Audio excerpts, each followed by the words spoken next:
Shalom Haverim Vehaverot Sheli, paz meus amigos e amigas. Você que vem acompanhando o nosso curso desde o início e tem dificuldades para traduzir, a partir desta videoaula, vou fazer uma sequência de vídeos com traduções de várias passagens bíblicas para facilitar a sua compreensão. Vamos fazer na prática aquilo que você aprendeu durante o curso. Para traduzir qualquer texto, é preciso identificar os prefixos, os sufixos e isolar a raiz para encontrar no dicionário. Para isto, escolhi como ponto de partida o primeiro versículo da Bíblia hebraica, Bereshit, Perek Echad, Pasuk Echad. E se você é novo por aqui, recomendo que você acompanhe o curso desde o início para entender as várias regras gramaticais necessárias para a tradução. O link de acesso da playlist com todas as aulas está na descrição deste vídeo. Logo abaixo, clica em mostrar mais, que tem lá o link de acesso. Também inscreva-se no canal, ative o sininho para não perder as próximas videoaulas. Se gostar, prestigie o nosso trabalho com um like. Ele serve de estímulo para continuar a editar novos vídeos. Deixe também um comentário, porque ele poderá ser o próximo vídeo. Livro da Bereshit, capítulo 1, versículo 1. Bereshit bara Elohim et hashamayim ve'et haaretz. Vamos fazer uma análise sintática, descobrir as pérolas e aprender um pouco de gramática. Este versículo tem 6 palavras novas para acrescentar no seu vocabulário. Este versículo aparece na maioria das traduções da seguinte forma: no princípio, Deus criou os céus e a terra. A primeira palavra da Bíblia hebraica, deste versículo principalmente, que é o primeiro, aparece a palavra Bereshit, que você não vai encontrar no dicionário antes de separar as partes. Por exemplo, na realidade, a primeira palavra da Bíblia é uma preposição, a preposição beit, que significa em, com ou por. Existe uma divergência de entendimento acerca da preposição. Por exemplo, Orígenes, que foi um dos pais da igreja, disse que deveria usar o beit acompanhado do câmetes, porque assim teria a fusão do artigo com a preposição. E o padre jesuíta francês, que era um hebraísta, especialista em língua semítica, defendia que a omissão do artigo em frases temporais é normal e não significa necessariamente um construto. Inclusive, ele dá vários exemplos em outras passagens da Bíblia. Ou seja, o artigo foi omitido porque é uma frase temporal e assim a tradução fica no princípio. Alguns gramáticos dizem que é um construto porque tem um shevá debaixo da preposição e insere a preposição de. Na realidade, a maioria das traduções considerou tanto o construto quanto o artigo definido, fez a fusão dos dois em mais o, ficou no princípio. A palavra reshit, que é um substantivo feminino, vem da raiz da palavra rosh, cabeça, indicando que na criação havia uma inteligência criadora. Rosh também significa topo, topo da criação, cabeça da criação, princípio da criação. São várias possibilidades de tradução. Em seguida, nós temos o verbo bara e o substantivo Elohim. As línguas orientais priorizam o verbo, enquanto as ocidentais, por exemplo, na língua portuguesa, sempre prioriza o substantivo. No hebraico, O verbo está primeiro, então é criou Deus. Na língua portuguesa, como prioriza o substantivo, fica Deus criou. No princípio, Deus criou. Bara é o verbo e Elohim é substantivo. Para saber quem é o sujeito da frase, basta fazer a pergunta para o verbo: quem criou? E a resposta é Elohim, que é Deus. Então Deus é o sujeito da frase. Elohim é o sujeito da frase. E somente Deus é sujeito deste verbo. Não existe conjugação para o verbo bará. Por exemplo, eu crio, tu crias. Somente Deus cria.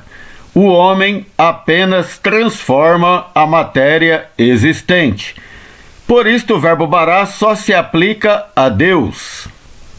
O verbo na forma regular tem sempre um câmites e um patar, na segunda sílaba.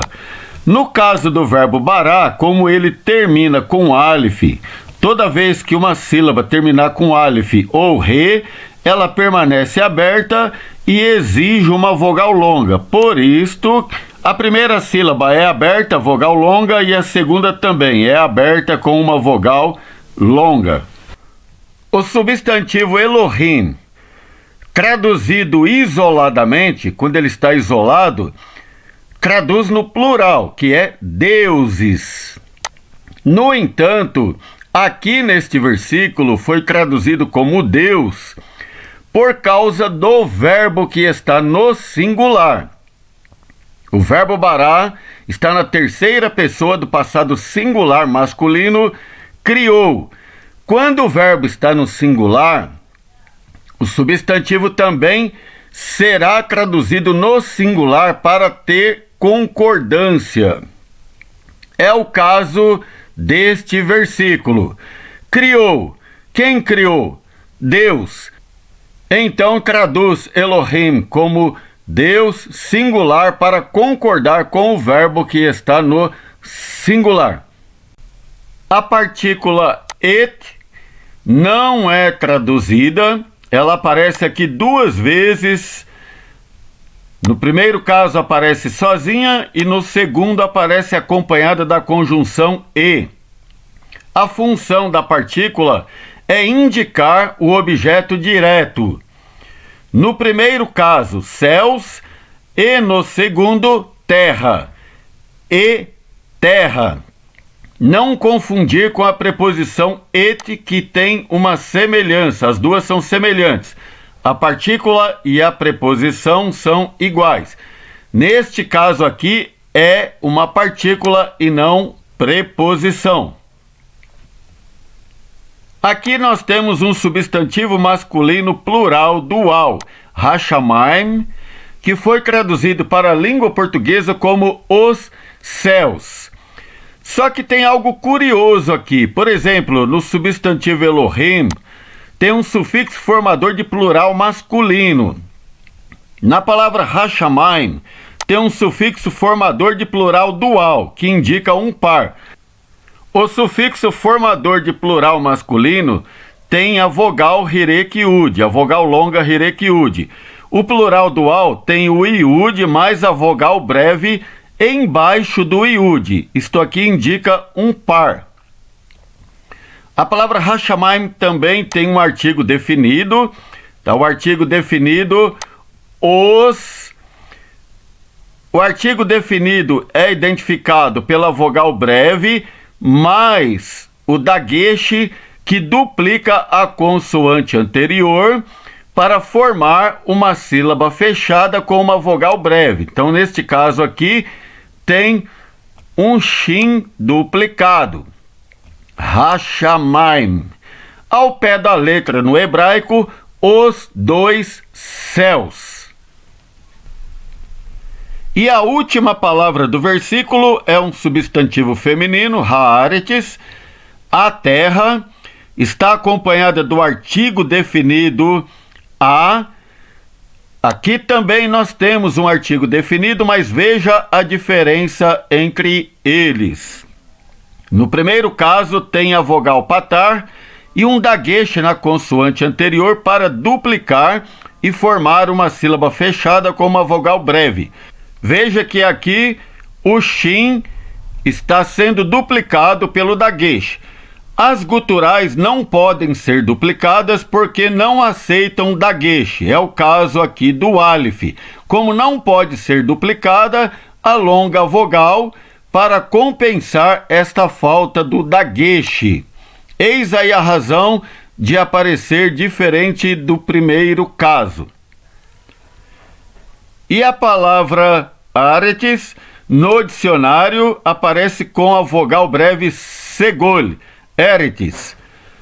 Troca-se a vogal por causa do artigo definido. Trocou o segol pelo cametes. Para complementar seus estudos, eu deixei o link de acesso com as videoaulas, com as preposições, com a conjunção e com os artigos definidos. Estão logo abaixo na descrição do vídeo. É só clicar em mostrar mais. É importante você estudar sobre cada uma delas, porque vai aparecer em qualquer versículo que você encontrar na Bíblia hebraica, vai aparecer em abundância as preposições, a conjunção e os artigos. Então comece por aqui. Dedique o seu tempo para aprender, porque depois vai ficar muito mais fácil identificar cada uma delas nas próximas traduções.